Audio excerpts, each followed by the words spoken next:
Okay, and then you're going to say it's episode 10, season 2, episode 10, all right?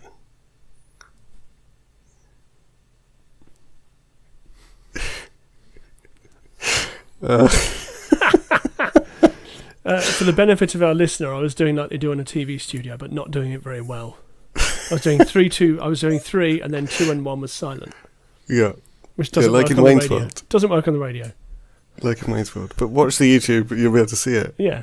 But hello, and welcome to the Good Robot Andy's. Oh, hang on. Wait a moment. This is Yes. this is a tech podcast. Right. That means I'm hosting. I thought it was a movie and tech podcast. It is a movie and tech podcast, but the one we're doing now is a tech podcast. Oh, it's a tech podcast. So, hello, listener, and welcome to the Good Robot Andy's. My name is Andy Cockerill, and this my name is... I left a little gap there, and you jumped in. It's going well. My name's Andy Balaam. And today, listener, we're going to talk about... We're going to talk about coding. Coding. Now, Coding. This is quite a big subject, presumably. Well, I mean, it's close to my heart. It is close to your heart, but we could talk about this for quite a long time. We have half an hour in which to talk about coding. So what aspect of coding would you like to inform people of? Well, I think I'd kind of like to... I'd like to briefly talk about what it is. Mm-hmm. I'd like to talk about where it came from, briefly. Okay. And how you can learn about it, like a few places to start. Did it come from outer space? It came from a movie star called Ada Lovelace. Oh, okay. So, what should we do? Should we do where it came from? Yeah. Let's do what it is. Let's do what it is. Okay, what is it?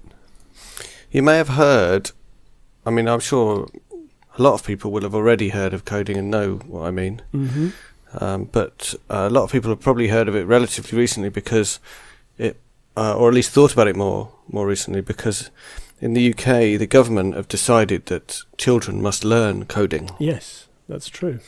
As part of the national curriculum. So by coding, what I mean is programming. And what I mean by programming is giving instructions to a computer to tell it what to do. Yeah. So all of the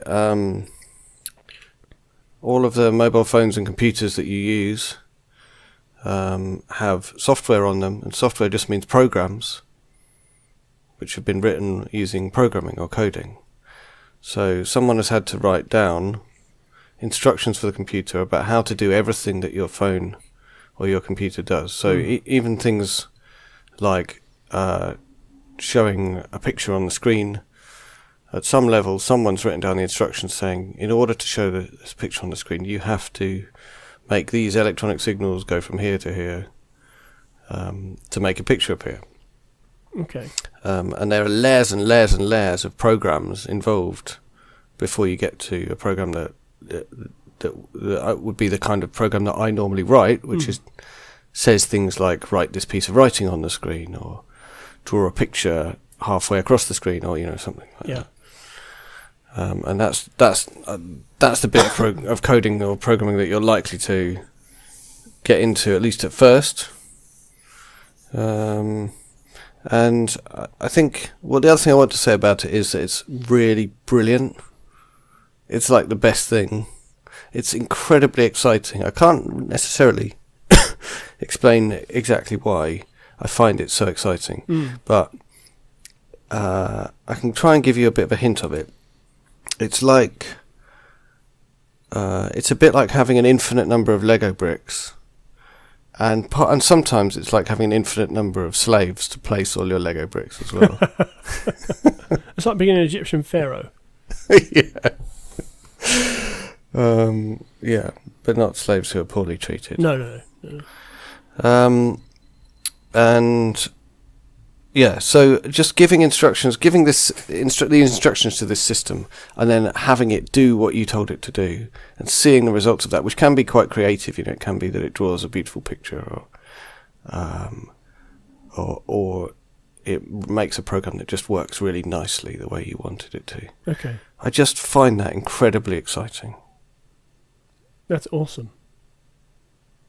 So that's why it's cool and what it is. So would you equate coding to a recipe for food, in that you have to do things in a certain way to get something that comes out the other side that you want to eat and looks good. I would say it is quite a lot like a recipe in that it's a set of instructions that you have to follow. And I think the difference from a recipe is that you have to specify everything absolutely perfectly exactly. You can't miss any stuff out because the computer just doesn't know what you mean. Yes. And B, if you make the tiniest of mistakes, the computer will just do exactly what you said. Yes. Without thinking about it. Yeah. But in the sense that... Which would be a bug, effectively. Yeah. Some kind of defect. Yeah, definitely. That's one type of bug you can have, yeah. Do you know the origin of the word bug? I think I do, but I'm going to say that I think it comes from the Second World War. I don't know. Maybe. But I'm not really sure why I think that. I think maybe I'm thinking of Gremlins. But anyway, right. Go. Yeah. So a bug is a way in which a program is not working right. Yeah. So if your phone says I have to reset now, that's probably because there was a bug and it went wrong. Yes. So it has to restart itself. Or if a program just doesn't do what it's supposed to do, that's a bug. And they're called bugs because they used to be mostly caused by spiders crawling around inside computers. Mm-hmm. And then they'd have to send someone in to go and kill it. And once you got rid of the spider, yes, or other bug, the computer started working again. Mm-hmm. These days, that's quite an unusual cause of software malfunction. So, I was just looking up that as you were talking there. So the article I was briefly looking at says that an oft-repeated tale says that it stems from the Second World War. In 1945, a Harvard technician team looked at a panel in a Navy destroyer, and they found a moth, which was promptly removed and taped in the logbook. And one of the engineers put, "First actual case of a bug being found." And that's the first time anyone used the word bug to describe a computer glitch. And naturally the term debugging followed. Yeah. I think it's about to debunk that theory, but that's quite an interesting idea, though, is that they found something that was causing a problem, i.e. an insect, and said, we found a bug. Anyway. Yeah. So I was probably wrong. I don't know. Anyway, something like that. Might not be. Anyway, they're called bugs, and it's called debugging when you're trying to get rid of bugs. And that's a lot of my life. And that's not as much fun as writing the program in the first place. But I still like it. Anyway, so where programming came from was there was a lady called Ada Lovelace who was a famous film star, and basically the only picture you can find of her these days is a very film starry type picture. Yeah. Where she looks all like soft focus and stuff like that. She's wearing a dress. Yes. But as well as being a film star, she invented computer programming. Her husband was Charles Babbage, and he was designing a computer. This was before electronics was used to build computers. Design so he was a difference engine. Was that him? Yes. The difference engine is the name of the computer he was designing. Yeah. So it was basically a calculator, but it was purely mechanical. And what period of time was this? I think I'm going to say Victorian. Yes, you're right. I'm just looking up Ada Lovelace. So she was born in 1815, and she died in 1852. So she didn't live very long. So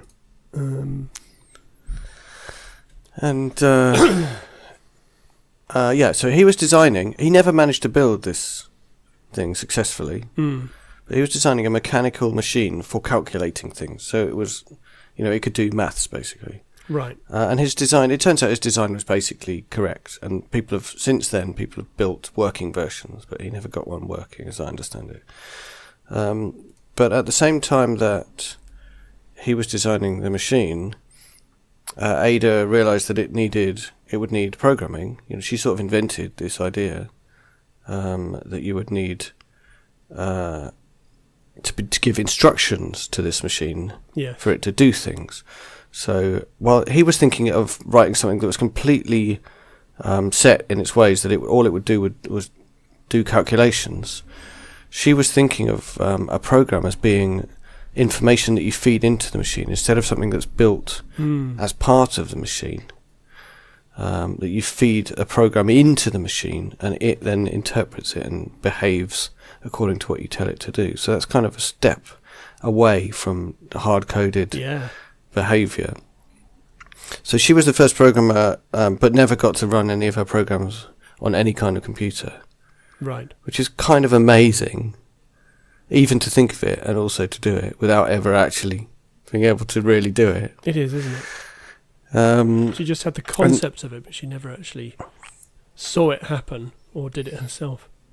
Yeah. And then there was a whole line of people, mostly mathematicians, who also did the same thing, who basically invented programming before there really were any computers, because they could kind of see them coming. And they were building up this theory of what are called algorithms, which are basically programs, just lists of things to do to solve problems. And you've got mathematical algorithms for things like finding out an angle or the amount of space under a line. Well, and the Greeks invented some algorithms that were ways of working out various mathematical properties.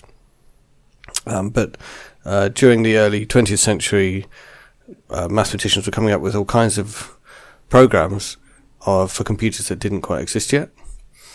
And then computers did eventually come along, and famously they were used in the Second World War for code breaking. So he got, there's a movie link there, The Theory of Everything. No, not The Theory of Everything. The Imitation Game. So So Alan Turing famously kind of led the effort of breaking the codes, but also the computers were operated and programmed largely by a group of women who worked at the same place as Alan Turing. Bletchley Park, and I think, what were they called? There was a name for them. They're not famous individually. Yeah, I'm looking. Annoyingly, but they have a name. So they did a lot of the programming of that, and that was really very low-level stuff. And again, crunching numbers was the main purpose. When you're decoding stuff, it's mostly about feeding in numbers and feeding out different numbers. So that's the kind of early history. So people knew that programming was coming well before it came.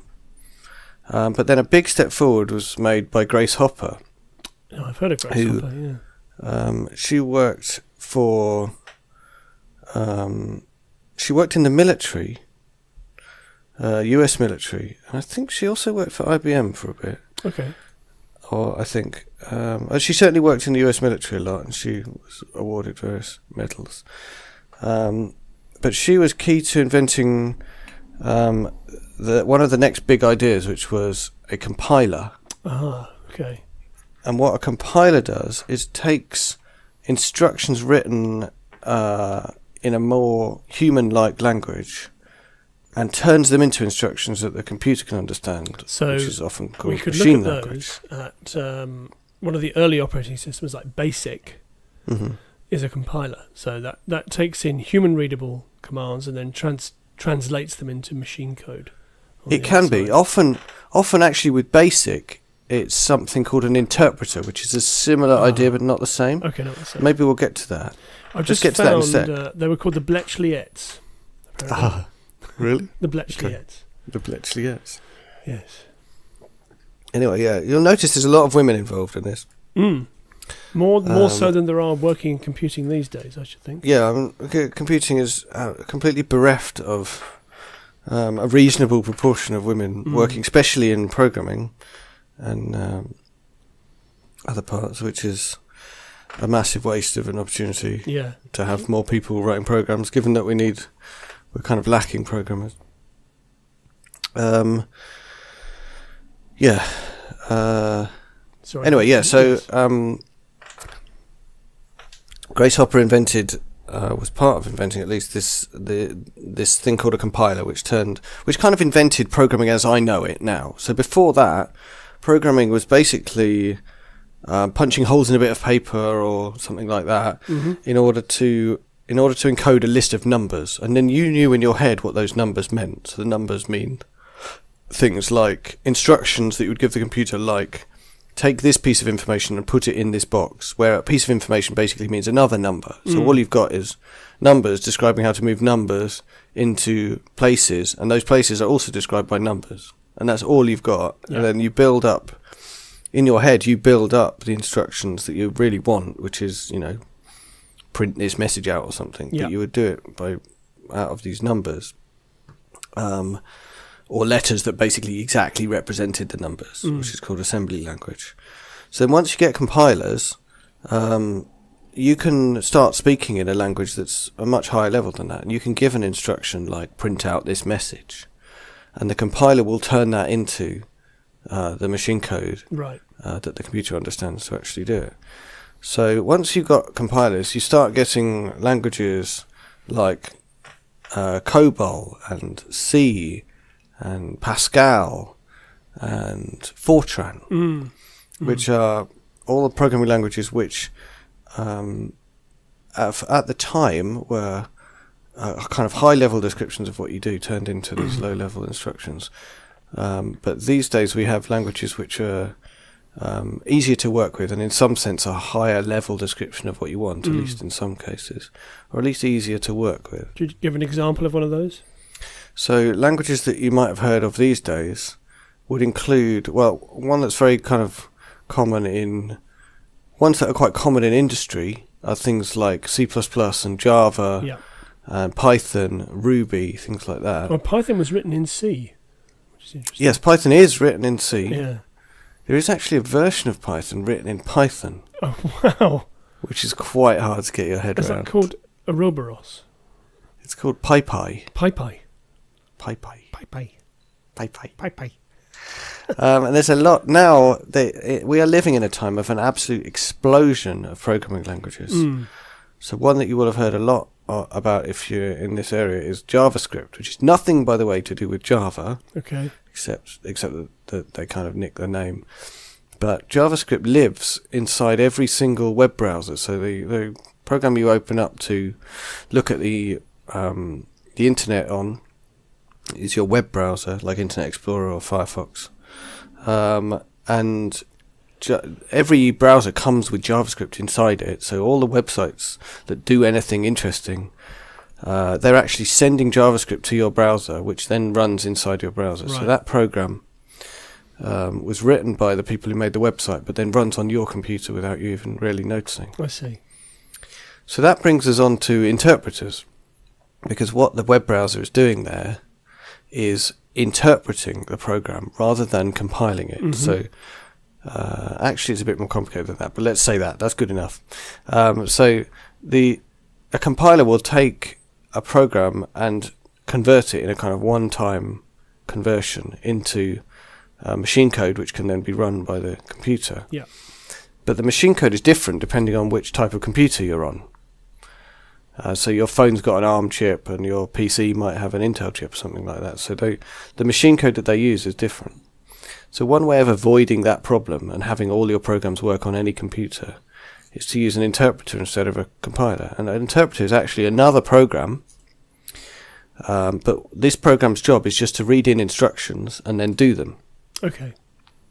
So languages like Python, Ruby, JavaScript. Java as well? Well, Java's in between. Okay. So Java, let's first say... So if you wrote Java on x86, which is in Intel, would that not run on ARM?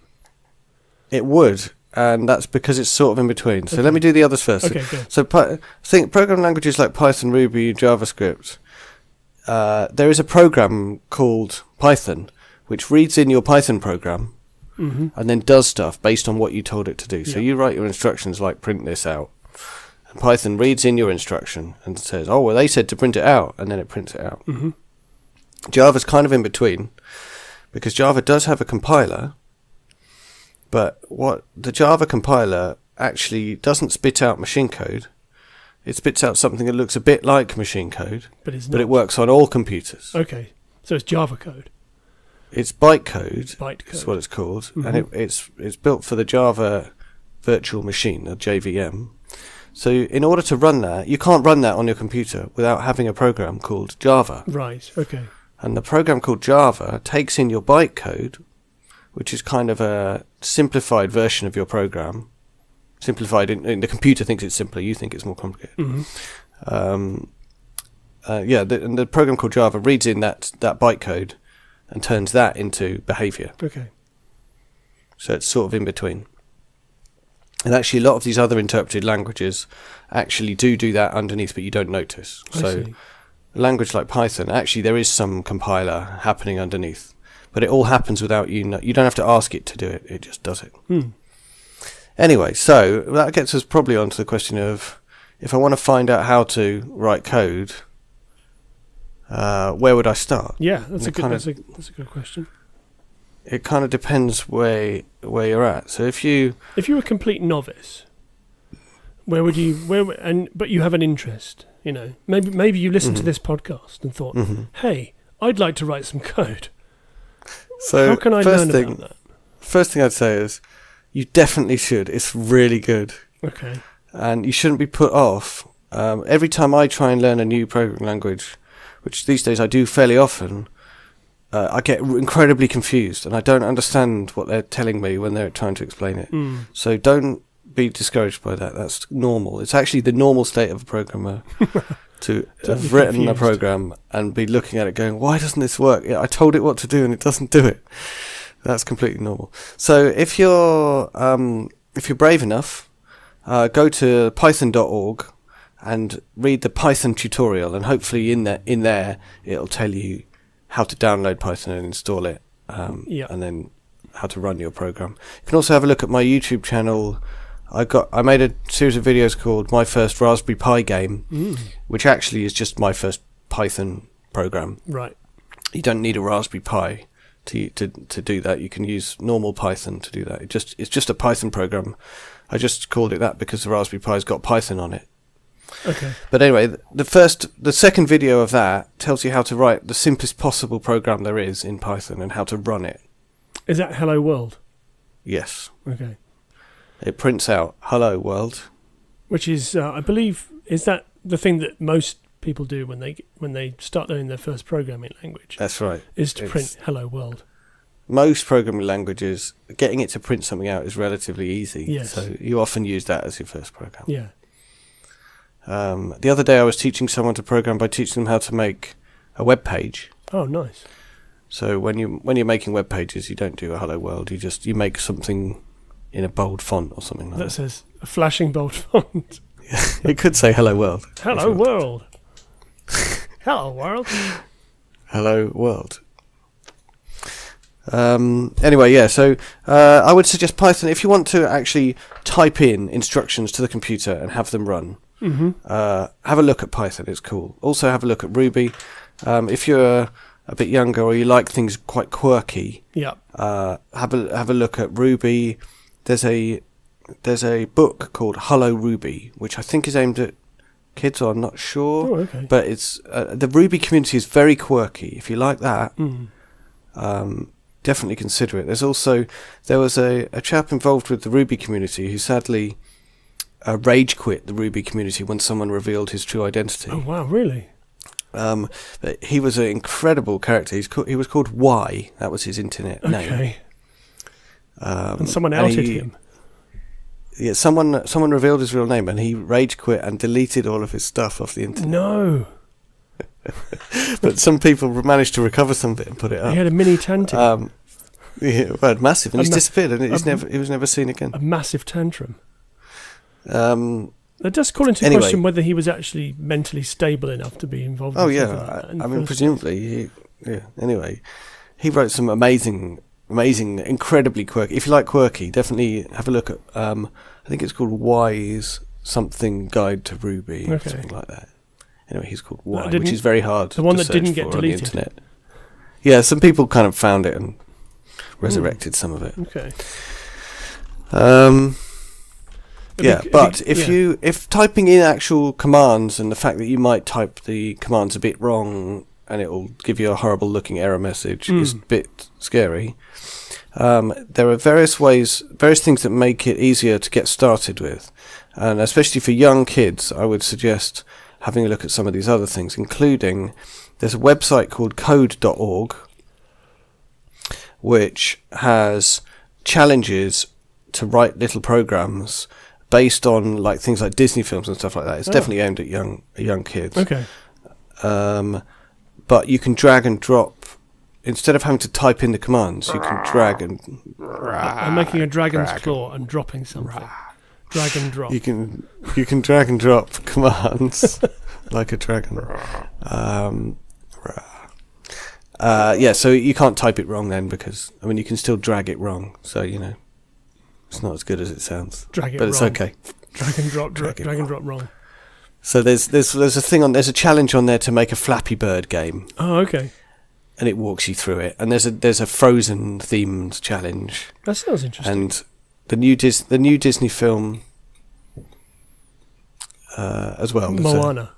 Yeah. There's a Moana themed challenge and a Minecraft themed challenge. Wow. For kids who are interested in that. So definitely a good hook to get your kids into it if you want to get them interested. You should also, for kids, you could definitely consider Scratch, which is a program it's either a website or you can have the program on your computer, which again lets you drag and drop things, but it's much more creative. Instead of it being a specific challenge you have to do, you can, it's just a completely open thing. You can make your own game basically, or your own animation or something like that, by making things move around and bump into each other, and you define all the rules for what appears when and how they work together. That sounds really cool. And it is cool. Yeah. Most excellent. It's a lot of fun. Yeah. My kids have had a lot of fun with Scratch. Good. But yeah, if you want to do some sort of beginning programming topics, another thing, if you're interested in making websites, you might well be interested in either learning a language called HTML, which is how you describe the shape of a website. Yeah. Or JavaScript, which is how you change a website. Right. You might also be interested in a newer language called Elm. Oh, I've heard of that. And if you're interested in Elm, have a look at my YouTube. I've got some videos about Elm. Probably most of them are the stuff by me is aimed at people who already know some programming. But if you follow me on Twitter, you'll find links to all kinds of Elm related stuff, because I'm quite into Elm at the moment. Okay. I also made a YouTube video about how to make a Christmas card type website in JavaScript. So I think we had a card from you actually. Was that in JavaScript? Yeah, so my Christmas card this year was a game which I wrote in Elm. Oh, okay. And if you follow me on GitHub, you'll be able to see that and some other things I've written in Elm. Excellent.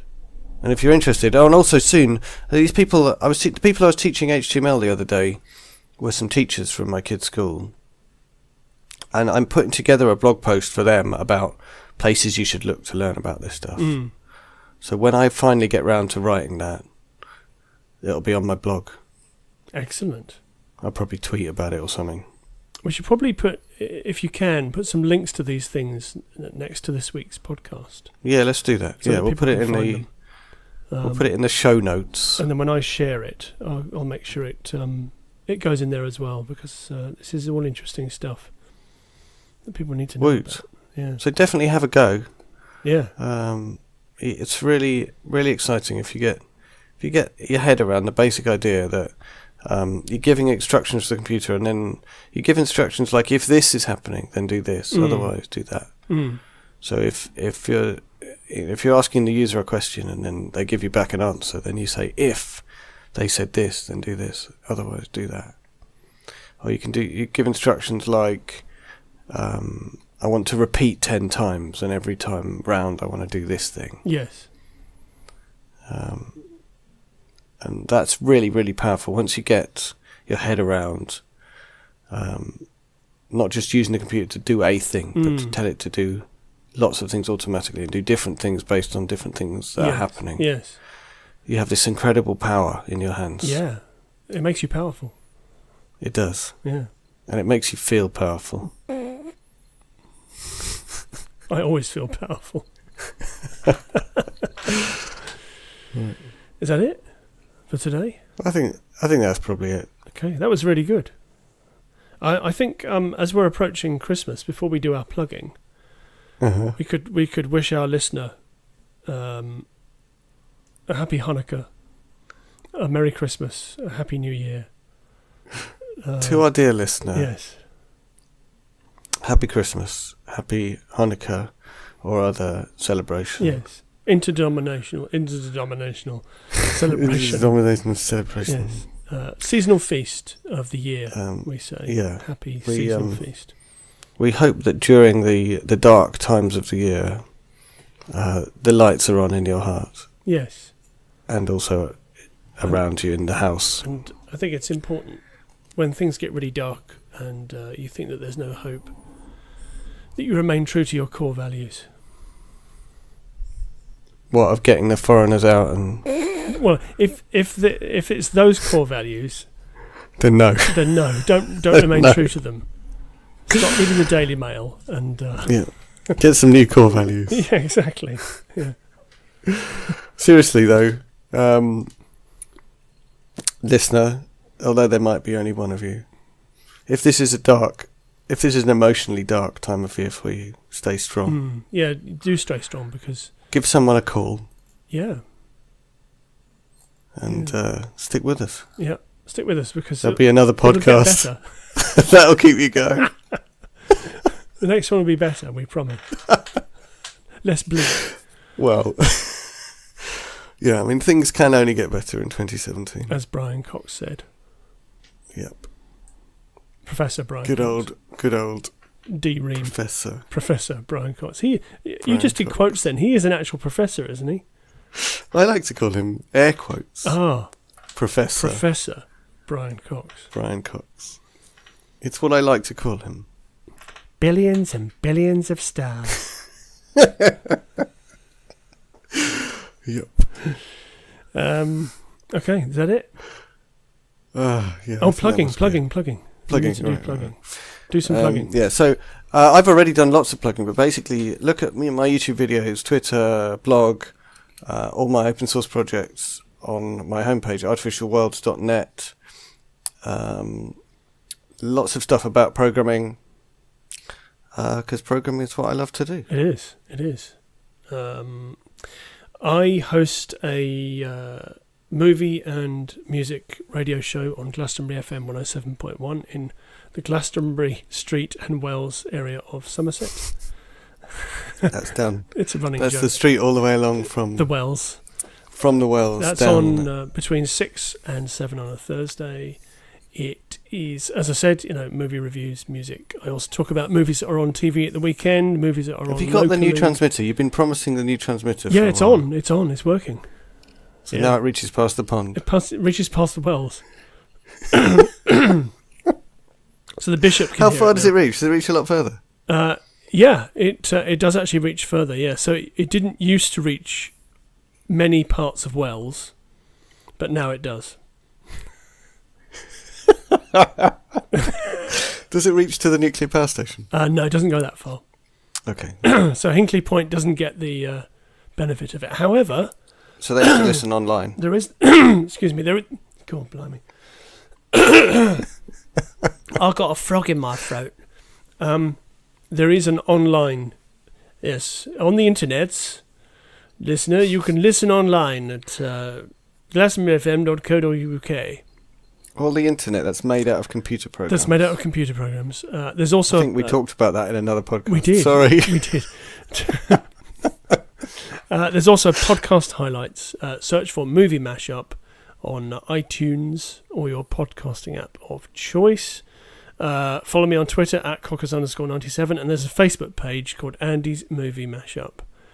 You can find all this stuff from our website, which is called The Good Robot Andy's. Mm-hmm. Which, if you search for that on the internet, you'll find us because no one else is called that. No, because we're so cool.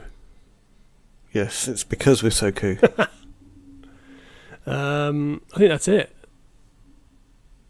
That's it. I apologise for interrupting you that many times. That's okay. I think I went past some kind of Andy upper interrupting limit. Yeah. I'm going to have a mini tanty now. As long as you don't rage quit and delete all this stuff off the internet. No, I'd never do that. It's a silly thing to do. Yeah, it was a sad thing to do, but he's an unusual person, clearly. Well, clearly, yes. Okay, is that it? That's it. All See you right. next time. See you. Bye.